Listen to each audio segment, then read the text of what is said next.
Hi, everyone. I'm Tanya Meyerson-Holder. I oversee the 30 by 30 initiative to advance women in policing. I'm really excited that everyone is here today to talk about this incredibly important topic that faces our law enforcement officers across the board. It's not a new topic, but it's certainly one that has gained more traction in the past couple of years, especially as we have been focusing on the challenges around recruitment and retention and really improving the workplace for all of our employees. I will say, prior to joining 30 by 30, I was with the New York City Police Department for about 20 years. And at one point, we were doing some construction in the building. So we were housed in some trailers outside the police department. And the reason I bring that up is because people that had been around for a really long time would tell me that that's where the old daycare playground was in like this circled in area, but no one could ever tell me like when this happened, and of course there was no records on it. So I certainly can't claim to be first by all means. um just a few reminders before we get started. As I mentioned, please mute your phone. If you have a question, we can answer them during the session. We're also happy to wait till the end. You can use the raise hand function, or you can drop it in the chat. If we don't get to all the questions by the end, I'll be happy to try and get those answered and push those out to you later on as we move forward. I just want to, make a few acknowledgments. We have a number of folks that are with us today that are going to be share their experience with what they're working on with childcare. And one of the things that I want to make clear is that it is absolutely not a one size fits all. Anne is here from the National Law Enforcement Foundation. She's going to talk about the work that they started and that they're doing. But we also have Nashville, we have Baltimore, we have St. Louis County, we have Seattle, who are all at different points in their careers, in their progress with how they're dealing with this and what they're trying to make happen. And so I say that to you to think about, your jurisdictions, the challenges that are going on there, and what it might look like for you. So it's such an important topic. We wanted to get as many people together as we could to listen to their experiences, where they are in the progress, what their process, what their challenges might be, and think about what this means for all of us as we move forward. One last thing, it's been an interesting year so far. I just want to acknowledge Inspector Byrd, who's here from Metro Nashville, and everything that has been happening there yesterday, this week. We're sorry, and just want everyone to know that we're thinking about Nashville and about Los Angeles and the fires. Still, New Orleans, my hometown, North Carolina, so many areas around the country that are facing so many challenges right now, and I shouldn't leave out Vermont either. Having said that, I just wanted to start with our thoughts, or with all of our law enforcement peers and colleagues that are in challenging times right now. I am going to turn it over to Anne from the National Law Enforcement Foundation. Anne, I didn't have a chance to tell you this, but I'm going to let everyone introduce themselves because I didn't have the capacity to memorize this morning. So if you don't mind, when you get started, we'll turn to Anne, and then after that, we will turn to Baltimore, our first agency. Anne, I'm going to turn it over to you. Wonderful. Well, thank you so much. I'm happy to be here.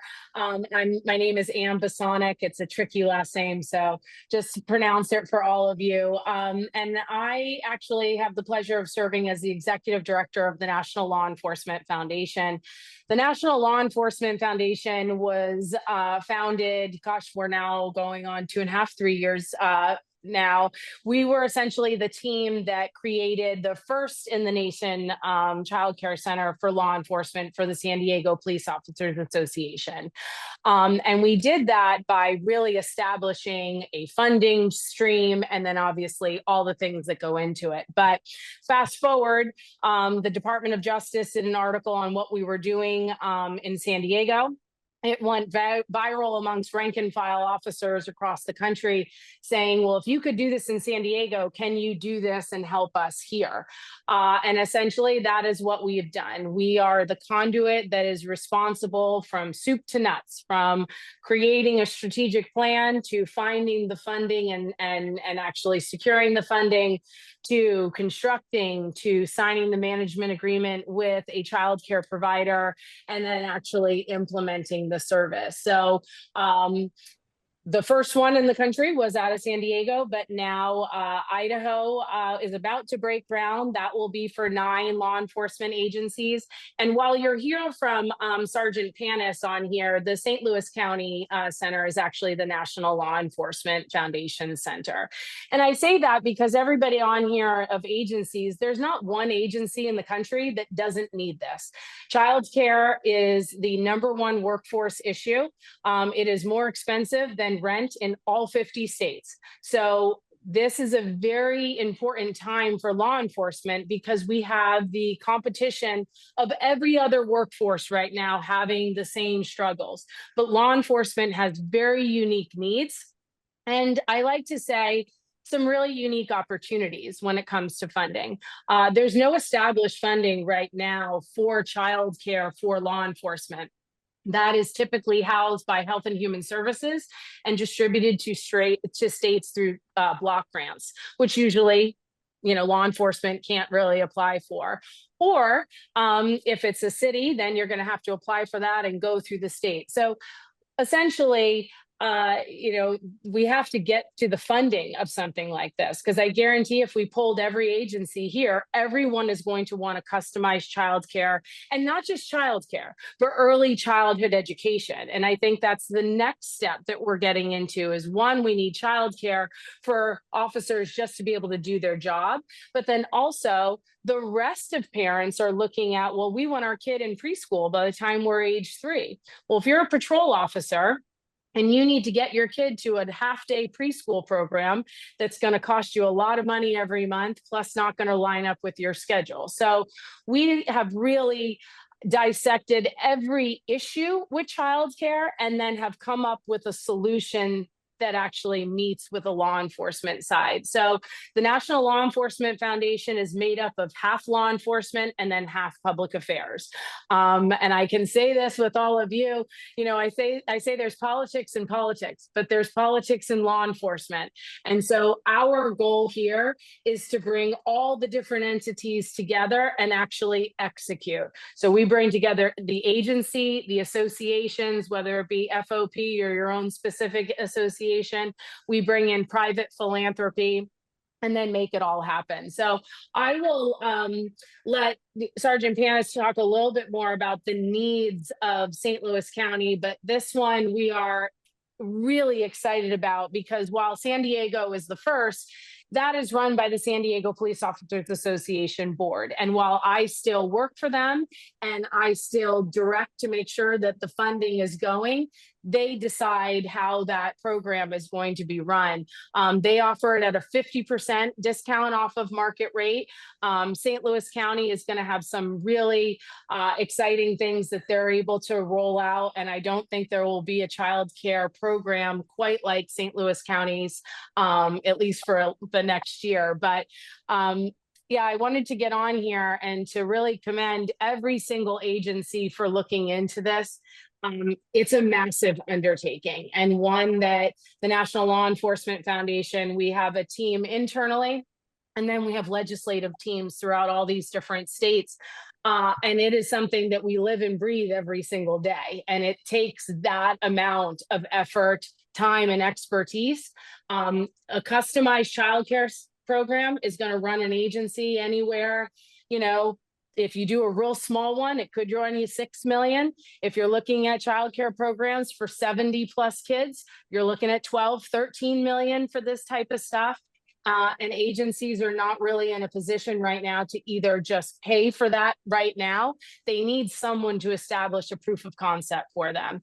They need someone to start it, take on the liability, take on the legal, take on the funding, and actually deliver the service, and then start measuring it along with agencies. So we're really looking forward to this year. While construction will be done in St. Louis County, we're starting the kind of groundwork to come up with plans in Dallas and in Houston in Texas, and then also for the state of North Carolina, and then also looking in Florida and the Tallahassee area.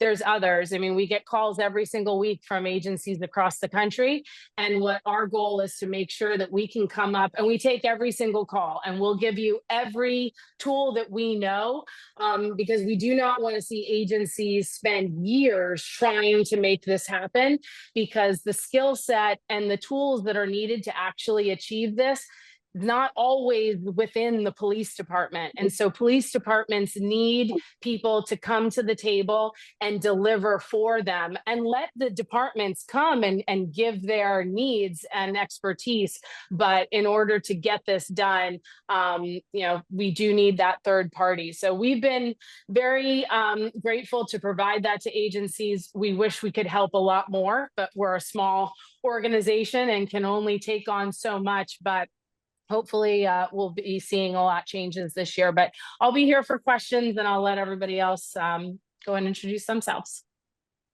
Thanks, Anne. And if you don't mind, could you drop your contact information into the chat when you have a second? Sure. Before we turn to Kim, one thing I just want to add, we talk about the impact on employee experience and recruitment and retention, and what does that look like for folks that are interested or staying in a career in law enforcement. And a lot of the research also talks about, of course, 30 by 30 is focused on women, but that women may postpone their promotions or not opt into a promotion at all, because of child rearing issues in the time of that. And I say child, but I really mean caregiving in a very broad term, because whether you have children or not, we all have responsibilities outside of our professional life. It just so happens that we're talking about childcare today. As Anne said, the National Law Enforcement Foundation has done incredible work in this space. You'll hear specifically from Sergeant Panis in a few minutes. But as I mentioned, it's not one size fits all. Like, all jurisdictions and agencies have to think about their resources and what works best from them, which is why I wanted to get a group of people to talk about how they're approaching it, so we can all learn from each other. Baltimore has been in the news recently, and I believe, correct me where I'm wrong, that your program officially kicked off this month, but Kim is gonna let me know. So Kim, if you don't mind, I'll turn to you, let you introduce yourself, and then talk a little bit about where Baltimore is in this process. Thank you so much, Tanya. My name is Kim Stevenson. I am the Equity Program Manager and Specialist here in the Equity Office of the Baltimore Police Department. The Equity Office has been serving as the project lead for our Child Care Support and Accessibility Pilot Project. And we have had the pleasure of working under both former Commissioner Michael Harrison as well as Commissioner Worley, as they have been stalwarts in making sure that this particular project is at the forefront proactively at making sure that our members, both sworn and professional, are getting their needs met as it relates to childcare. Our journey started in 2022, where we established a survey tool to gauge what the needs were, where the gaps were, and how we could best support the members. Out of all of those respondents, I can say about approximately 60% plus were male respondents, which led us to believe that they fully understand what themselves as well as their partners were enduring during shift changes and emergencies and call outs and things of that nature. We then had to look at several things: quality of childcare services, affordable childcare how could we make it accessible during non-traditional work hours for both sworn and professional members? And how could we make it as accessible as possible? A lot of us know that we don't want to add more burden to the problem of searching for a child care provider, trying to find the best possible service as well as the most affordable care. That led us to having a conversation initially with the Height Foundation to establish a brick and mortar, possibly an edifice that would be a centrally located child care center. But we realized in the beginning stages of those conversations, while they were very good for us to hear and understand what was involved in the process from a legal and from a federal regulatory standpoint, we realized we needed something more expedient. So then I started to conduct some research with programs or organizations that actually supply a network of providers across the country. And we partnered with Upwards, which is a minority and women-owned organization that has 200,000 plus providers in their network. No matter where you live, you will be able to access those providers and have a concierge level service for our members. That was extremely important. And for those who may not qualify necessarily for that program, we also have partnered with the Maryland Family Network, who has served as a great partner for in-state residents and those who may not be full-time employees with the department to supplement that support to our members. What we will say is that some of the challenges, of course, has been buy-in for those who may have adult children or children that have aged out of the process of needing childcare. It's been a challenge to get them to fully understand or grasp the understanding that our members are in dire need. One thing I always say when I've been having these conversations with different agencies is that the pandemic may have done many things detrimental to so many families, but it forced people to sit still and actually gauge what my needs are. And what came out of that for us, especially, was there were people out there that were struggling with childcare and also with vulnerable populations that they had to currently take into their homes. And we wanted to make sure that if we couldn't do the elder care portion at this time, that we were supporting the members on the level of childcare. And with Upwards, we're able to offer them someone, a care navigator that can walk them through the process completely, with identifying care providers that are on their price point, whether it's for a shift change or vacation or co-parenting situations where there's shared custody. We wanted to make sure that those things were accessible to them regardless of where they were or where they resided, because we have most of our members reside currently outside of the state of Maryland. So they're being able to be served in Delaware, Maryland, as well as Virginia. One of the other things is that we have offered a child care allowance. Up to $3,000 is awarded to up to 100 members to be able to offset the cost of child care. That was extremely important to incentivize them to be a part of this process. The pilot program is currently for 2 years. Our hopes is that through our partnership with a third-party consultant to assess the program's needs and gaps, we are able to come up with a plan to make it more sustainable. Of course, funding is always a topic on the table, but with hope, we believe that this will be something that will become a part of a benefits package for those who decide to join the force. So I will welcome any questions, any comments, but I also want to give the floor to any other agencies that have yet to speak. Thanks so much, Kim, and I'll try and save the questions for the end as much as possible because I know we'll have a lot. But two quick ones. Were you surprised by the percentage of male officers? Most definitely. We anticipated it to be 63% female, 33% male, but it wound up being quite the opposite. But that just gave us the opportunity to say, well, they may have an understanding of what their partners are experiencing. And they're fully active parents. they're not taking the responsibility off and leaving it to their partners, so to speak. So that's what we've been able to gauge so far. But with our partner consultant, we're going to look more deeper into that. Thank you for that. And it struck me that I didn't mention the federal bill. But for those of you that may or may not be aware and may be more up to date than me on this, perhaps, but there has been a bill that's been tried twice at the federal government. Once, you fill me in real quickly on the bill.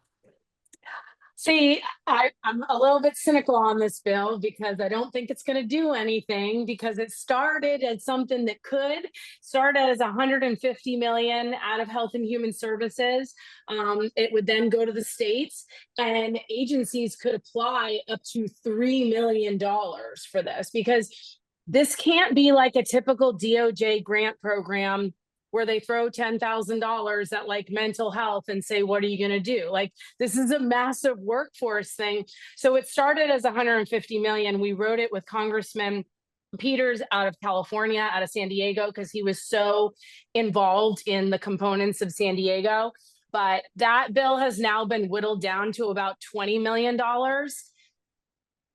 That's not going to even, maybe that could help like Dallas or Houston or LAPD, but I get very worried about standing up and grandstanding to say we're going to make a big move on childcare for law enforcement and throw $20 million at it, because that's not going to do anything for anybody.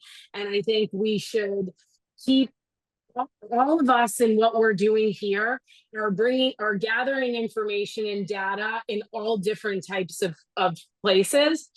And hopefully we can bring this together and show how, thanks, but no thanks on a $20 million bill. So it is making progress, but then it's now with I believe it was now with Senator Gillibrand from New York, and we'll see what happens with it. But technically, that should not go through Health and Human Services. It should go through the Department of Justice, because that's how agencies apply. And then you don't have to deal with it going through your state and all of that. But we were going to take a piece of something as nothing, but eventually that's where it has to go.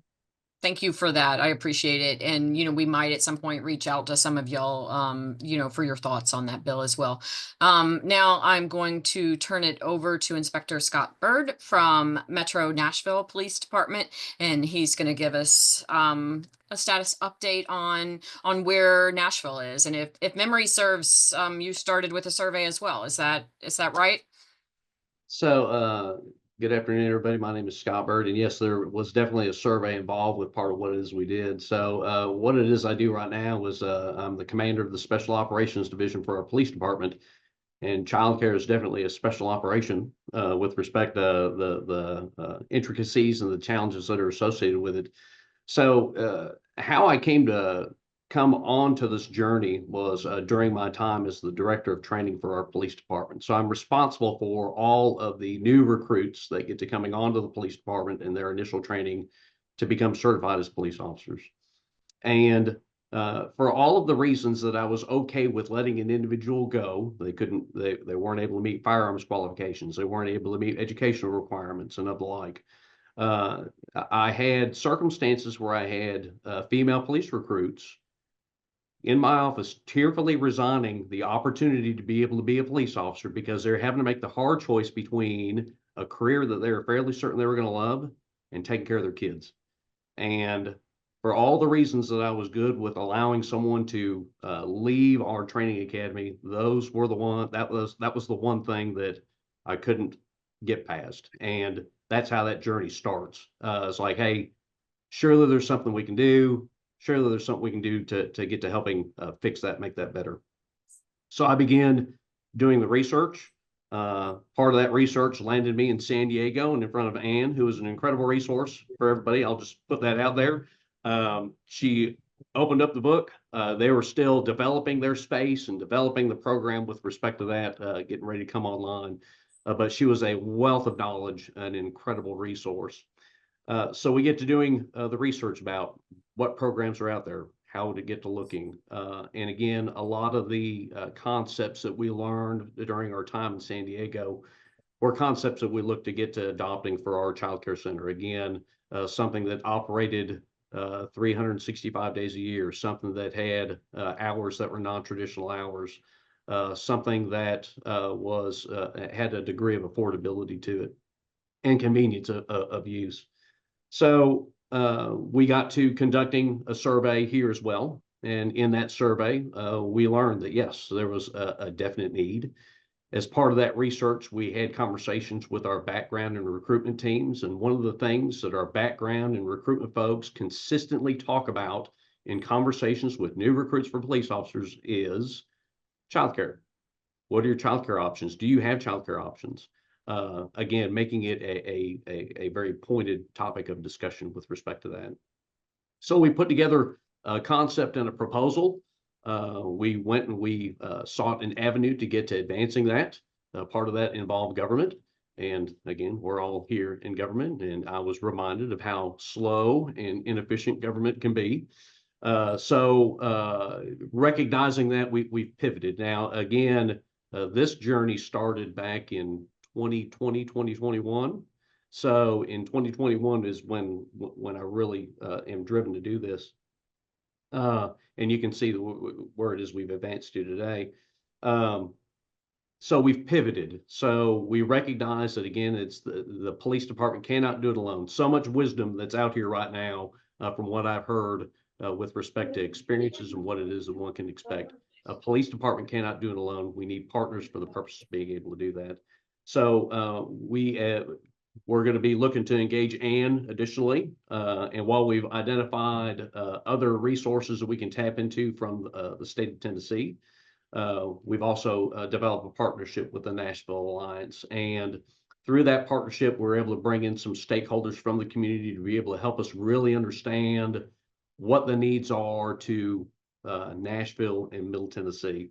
And through that research, we brought in childcare organizations that were either well established or up and coming. And we were able to get to learning some of the challenges and the pitfalls that were associated with those things. While the goal is to have a model that fits, works, and functions much like what San Diego has, where we've got childcare facilities that are operating in police spaces to get to supporting our personnel. We're recognizing that it's going to take a minute to get there through additional conversations and additional resources working through those partnerships. Part of those conversations have led to, hey, how do we get to taking care of the need today? Because we still have that need today. And in the conversations that we were able to have with those different childcare entities that came in and engaged us in conversations, what we learned is that in our community, we've got childcare community or childcare organizations that want to help, and they want to get to doing things to get to helping advance their support or their show of support for law enforcement in the Nashville community. So what we started to do is we've started to identify those childcare centers that have vacancies or who will offer scholarships and of the like. And what we're looking at is we're essentially calling it a bridge program. How do we get from here to where it is we're wanting to be? And essentially what that is being able to bring in a director of childcare services to be able to help line up need with the resource that's currently available, get to vetting those resources, making sure that they're in line with what it is that our values are, and then get to connecting those folks. While it's not ideal, if we've got a childcare center or a program where we're paying market for something that gets to providing services that are beyond what it is that's in traditional childcare, that's acceptable. But again, we're looking to get it to where it's actually something that's perceived as a benefit for our personnel. And again, it's a program that we're looking to get to advancing just beyond what it is that the Metropolitan Nashville Police Department is, recognizing that, hey, that it ebbs and flows depending on your staff and kid situations and of the like. We've discussed concepts that involve not only just Metro Nashville Police Department sworn and civilian employees, but being able to then reach out to partner agencies that are within the community, to state law enforcement agencies that are in the community, So again, we can make sure that any program that we have, that those slots are filled and that we're operating to our greatest efficiency and its maximum capacity. So again, we're continuing to get to working on those things. We have refreshed some surveys, again, through the Nashville Alliance to help to dial down deeper into some information to help us with the programming and the building of that. But in a nutshell, that's where it is we stand. Again, it takes a minute to get there. It takes a partnership and resources and friends to be able to get that done. And again, Ann definitely gets to representing one of those resources that is a fantastic asset to be able to tap into. So I'm done talking. Thank you. Thanks. Commander Bird, I wish there was a lot more of me out there getting this. That's what we need. We got a lot more people working on this. You and me both wish that there are more of you. Yes. Commander, I was waiting for the thank you for giving you a promotion. I can't, all the different ranks in all the agencies, and but you're welcome. We'll see if that happens for you soon. I think you're some other people from Nashville are on if you're listening.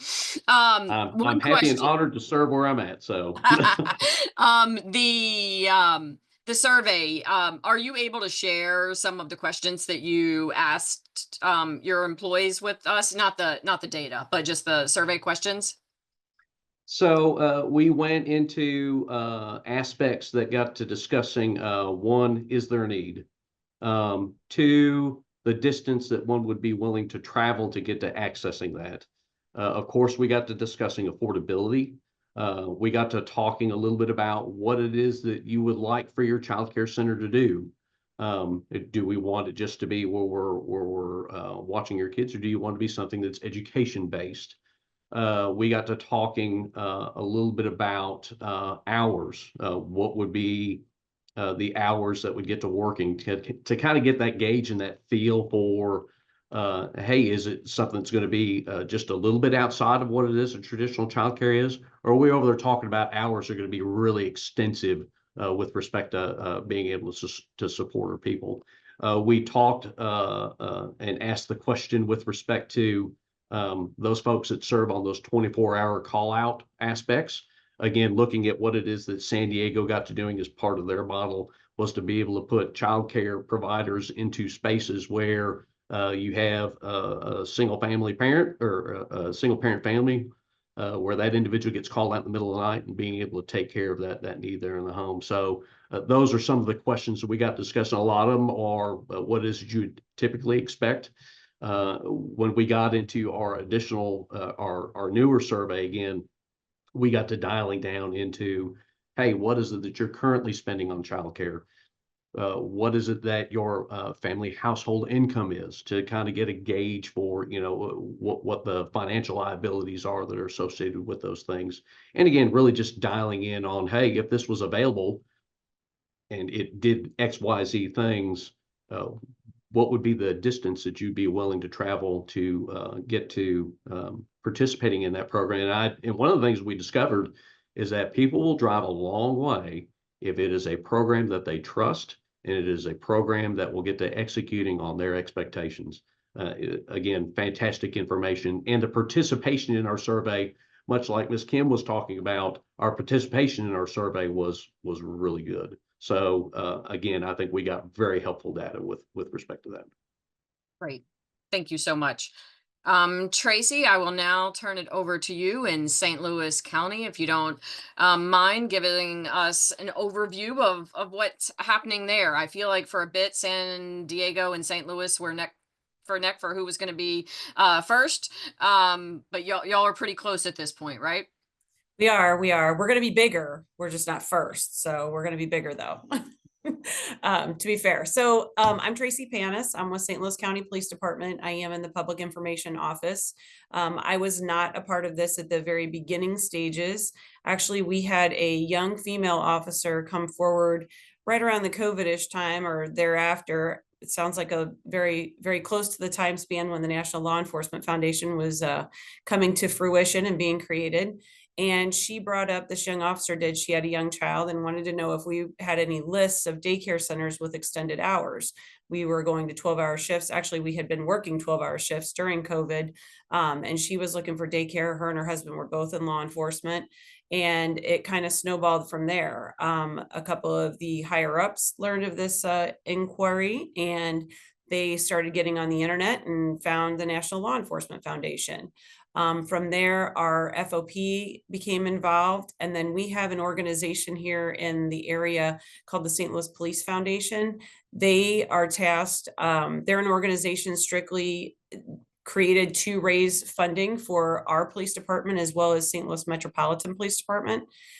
They loved the idea and wanted to do everything they could to help support this project. So they've been a huge fundraiser in this whole effort. The FOP has been responsible for a lot of the legislative aspects of it.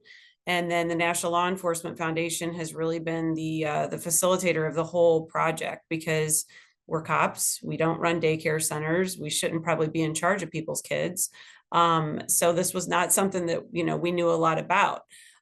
So once that idea kind of came about and we thought this might be something we're actually going to do, we also did, like Nashville, we did a survey, sent that out, and we got a lot of good feedback on that.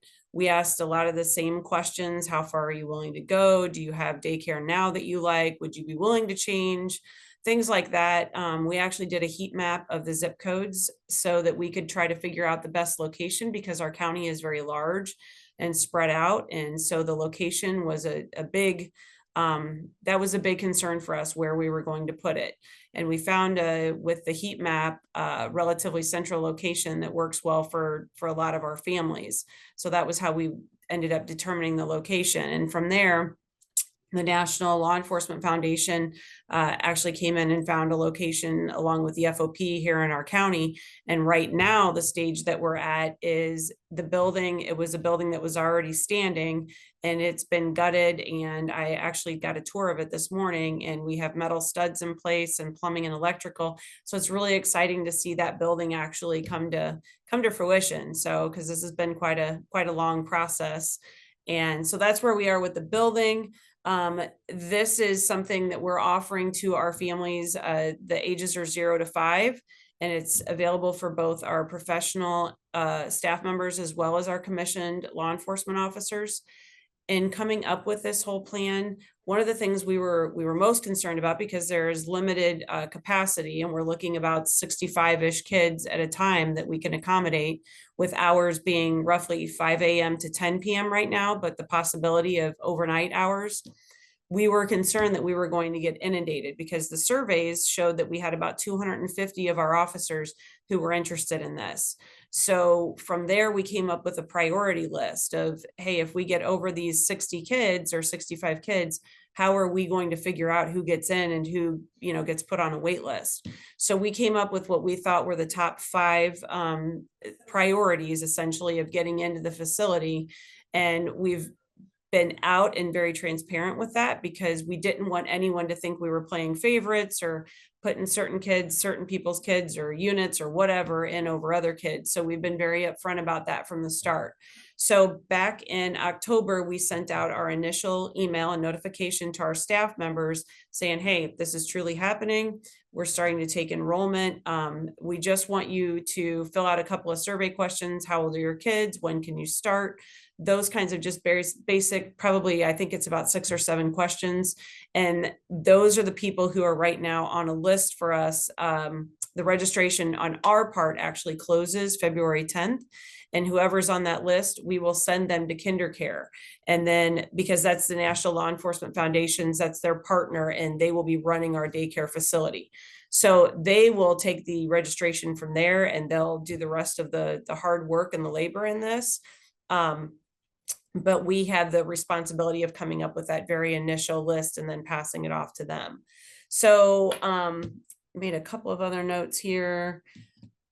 So as Ann mentioned, the rate that has been huge. So Childcare, the National Law Enforcement Foundation, the FOP, the Police Foundation, all of them have worked together to raise enough funds that we're able to offer this at a $250 flat fee, 0 to 5 weekly rate.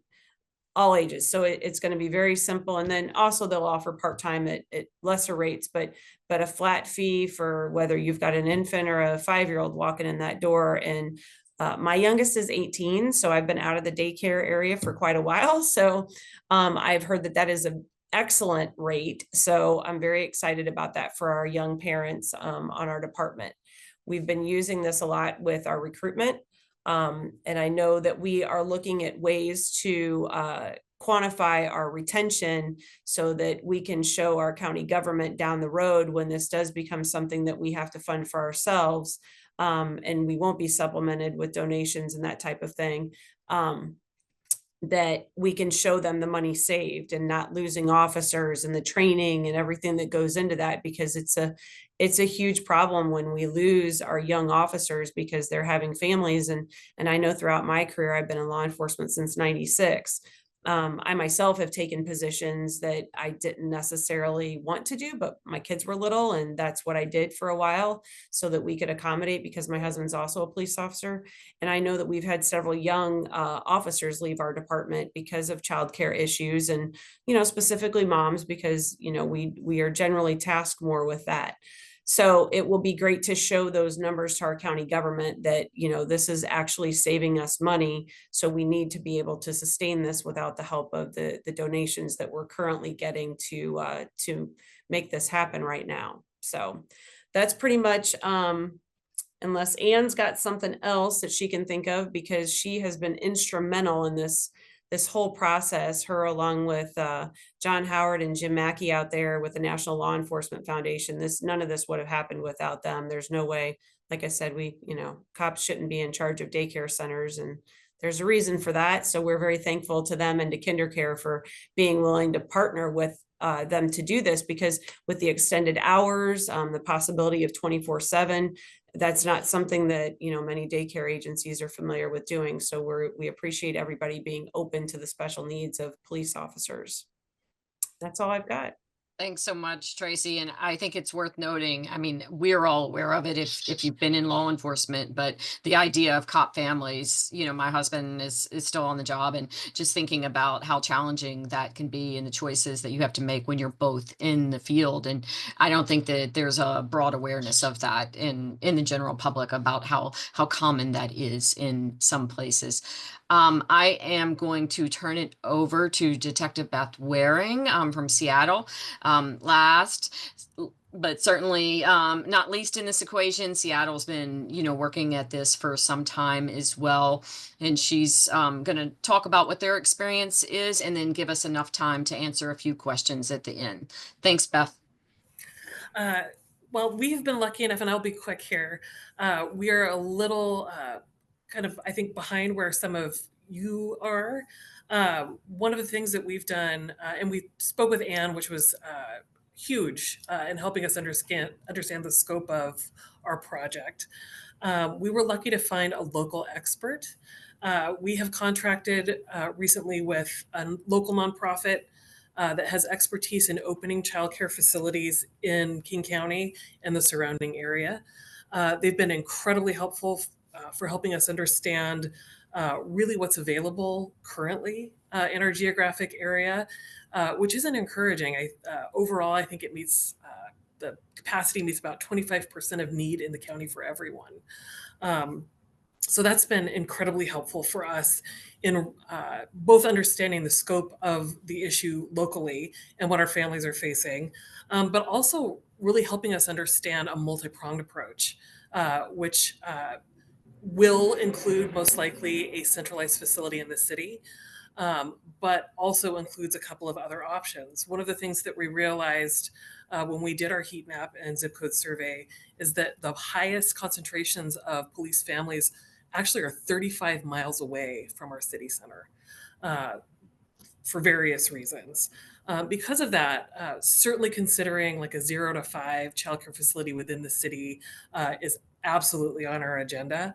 But one of the things that they've been incredibly helpful in helping us understand is that we're going to have to rely on some facilities that exist already and helping us contact those facilities, find space for our kids, have be able to get us a reasonable rate for that care. And also, one of the things they specialize in is business incubation, meaning helping police families or other interested folks open licensed childcare facilities in the geographic areas where our officers and our professional staff actually live. One of our goals is to meet the need of families from infancy through school and try to meet the needs year round, and to have the flexibility for officers and professional staff to not only utilize childcare for their regular shift, but in Seattle, we have a number of special events that are massive in scale. We have FIFA coming to Seattle in 2026, for example. So we need capacity for drop-in for kids during the summer of 2026 when their parents are out directing traffic for FIFA. I will say it is a huge undertaking. I don't think it's impossible. I'm excited about the project. I agree with everyone that having an expert outside of law enforcement who really understands the scope of the problem and the scope of the solution is instrumental. I think I've covered everything. A lot in common with all the rest of you with our survey questions, and I'll leave it there for questions. That's great, Beth. Thank you so much. And I find it interesting that, and I'm happy to hear that everyone has done kind of a survey and engaging with their employees. Police officers aren't always, and professional staff aren't always the easiest folks to survey. But I would imagine on a topic like this, it becomes much easier. And do y'all have a survey instrument?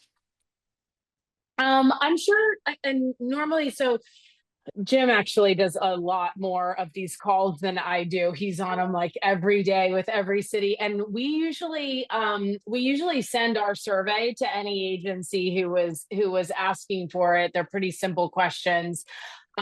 So we've had that, and I think we've given it to a few different people, pretty simple, basic questions. And use it, the more that you can send it out from the department, that's great. But then also sending it from your associations and your FOPs is also really important when they hear it from a couple different places.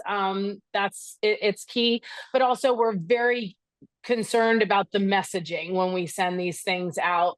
We do not want to get people's hopes up because all of this takes a lot of time.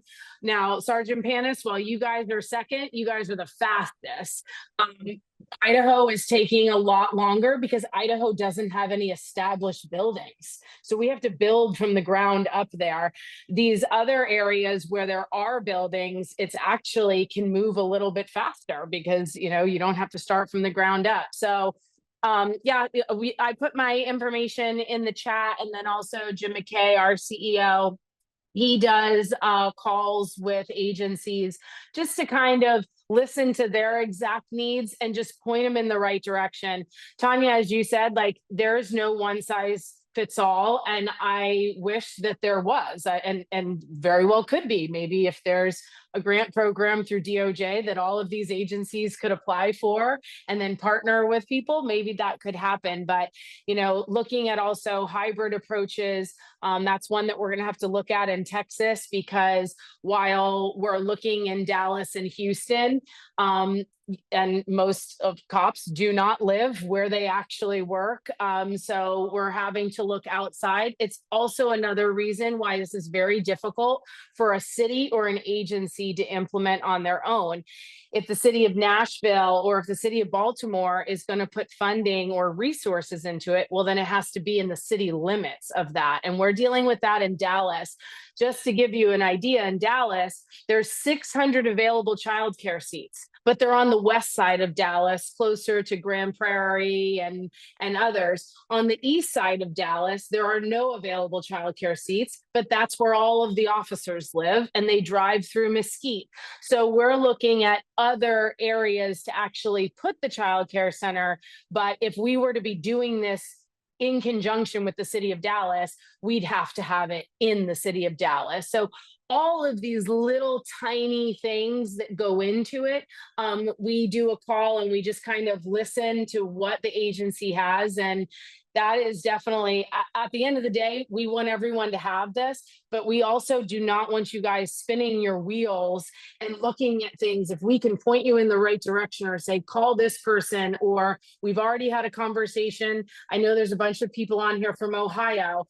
We've gotten calls from every major city in Ohio. The National Law Enforcement Foundation ran our own legislative effort that we incurred the cost for, tried it all the way through your state and couldn't get it. So we want to make sure that all of you know that, so that you don't waste any time, because you don't have the time. You have other more important things to do. And if we can give you that information, we're happy to do so.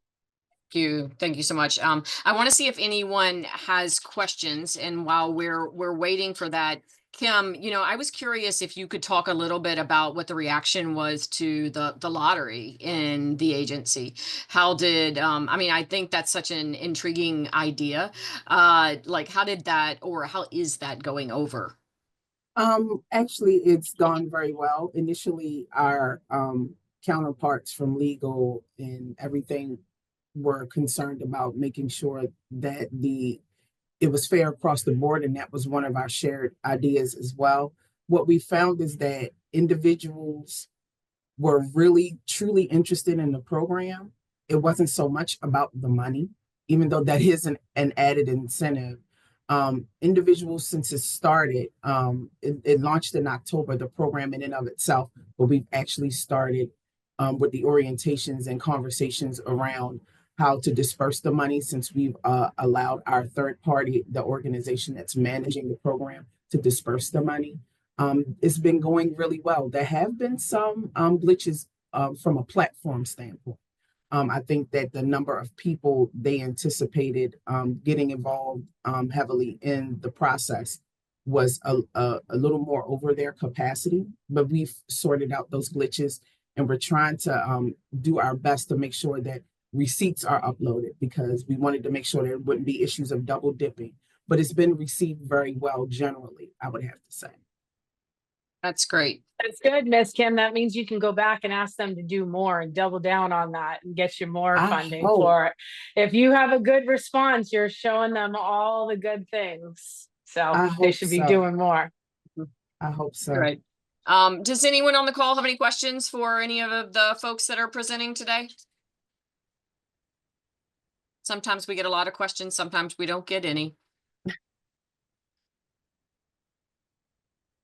All right, I don't see too many questions, so we won't keep people. I think there's, a couple of things we all recognize what an incredibly important this issue is. I think for law enforcement, in particular, just given the different hours, the tour changes, call outs, all of those different things, and why childcare is so important, and especially in this day and age with recruitment and retention. One thing that does concern me when I think about the sustainability of these programs is putting something in place and then a few years down the road it not being sustainable. And I know that's on each of your minds as you're thinking about that. I would imagine that it does have tremendous implications for your recruitment.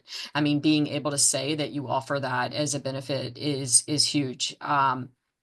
In terms of that, I think one of the last statistics I saw was that about 60% of women police officers will have a child during their career, which is a pretty high number. And I'm also really glad to hear, not that it's not a surprise, but really glad to hear about the numbers of professional staff and male officers that are taking advantage of and focusing on these efforts. It's really important. A couple of key takeaways, the use of a survey and really trying to determine what your particular agency needs and how you can go about getting this work done to meet the specific needs of your employees. The long-term effort, I think Commander Byrd has maybe changed positions at least once, maybe twice since the start of this, but he's managed to stay with it. So recognizing that for most agencies, this is not only a sustainability issue once you get it in place, but it takes a while to get this done. And that's where I'm really thinking about the resources that you have through NLEF, through the FOP, whatever the case may be in your specific area is really important. And then all of the different considerations, you all mentioned a number of them, whether it's travel distance, the quality of the services, the affordability, the capacity, all of those different things are really important for agencies to think about. And we heard about different models here. I've also heard about an agency in Vermont that is thinking about putting a child care center in their police academy for new recruits. I've heard of shared babysitter list for, cop families. I mean, people, definitely understand that this is an issue that affects the vast majority of the police profession and are trying to be very creative and innovative about ways to address this. On our part, we're going to be working on a guide that we hope to publish in the next month or two. We'll certainly get feedback from all of the folks on the call today about things to consider and some resources that we can point you to. We're hoping to work on that with NLEF and all of the folks here to give it a resource to police agencies that are considering this. And then I hope anyone on the call, if you're interested with connecting with any of the folks here, they're all very willing and able to share their experiences. So please don't hesitate to reach out to us and we'll put you in touch with the correct person. And then NLEF has their folks in the chat as well, and we're happy to connect you. Kim, Scott, Beth, Tracy, Ann, thanks for being here today and making the time to talk through this issue. It's really important and we're really thankful that you all joined us.